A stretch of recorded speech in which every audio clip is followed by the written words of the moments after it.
Extremely sorry to disappoint. అంటే ఇప్పుడు ఉనికిపోతున్నాను, మంచం కింద కొంచెం ఏడుస్తున్నాను అని అందరూ what ever the media speculating, వాళ్ళందరికీ చిన్న డిసప్పాయింట్మెంట్ గా ఉండొచ్చు వీడియో. ఇక్కడ పాయింట్ ఏంటంటే, I just want explain the whole concept. ఇప్పుడు నేను ఆల్మోస్ట్ ఒక 1 year బ్యాక్ ఏదో ట్వీట్స్ పెట్టాను అనే ఎలిగేషన్. ఆ ట్వీట్స్ ఎవరో మనోభావాలు దెబ్బతిన్నాయి.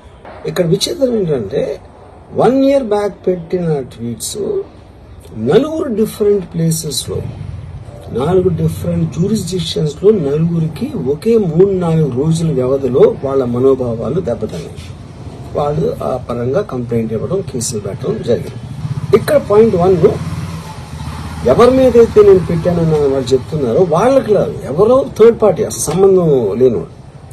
ఆ కాంటెక్స్ట్ లో అసలు ఈ కేసు ఎలాగా, ఈ సెక్షన్స్ ఎలా వర్తిస్తాయి అనేది అప్పుడు ఆబ్వియస్ గా నాకు వచ్చే అనుమానం కానీ, నాకు కానీ నా మనుషులు కానీ, ఇది ఒక పర్సిక్యూషన్ చేయటానికి ఒక పద్ధతి ప్రకారం ఉన్న ఎలవబుల్ లాస్ ని వాడుతున్నారా, లేకపోతే ఇప్పుడు వరల్డ్ ఓవర్ ఒక ఫినామినా ఏం జరుగుతుందంటే, పొలిటికల్ పార్టీస్ వాళ్ళు they are weaponizing the systems of the police. అది అమెరికాలో జరుగుతుంది, యూరోప్ లో జరుగుతుంది, ఎక్కడ కూడా జరుగుతుంది.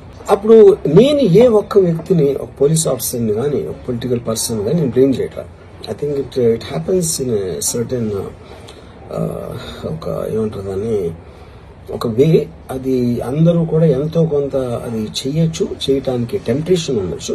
But eventually there is the law of the land which will take the final call. So అది that I completely agree, believe in that and I abide by that as a citizen.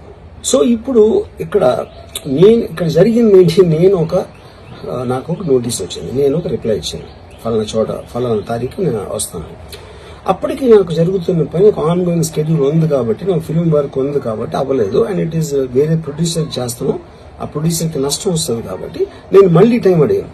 ఇదేంటి case, ఇదేం urgent case అంటే 1 year తర్వాత tweet చూసిన అతనికి 1 week లో అన్ని అయిపోవాలనేది ఏమన్నా మీనింగ్ ఉంటుంది అసలు దానికి?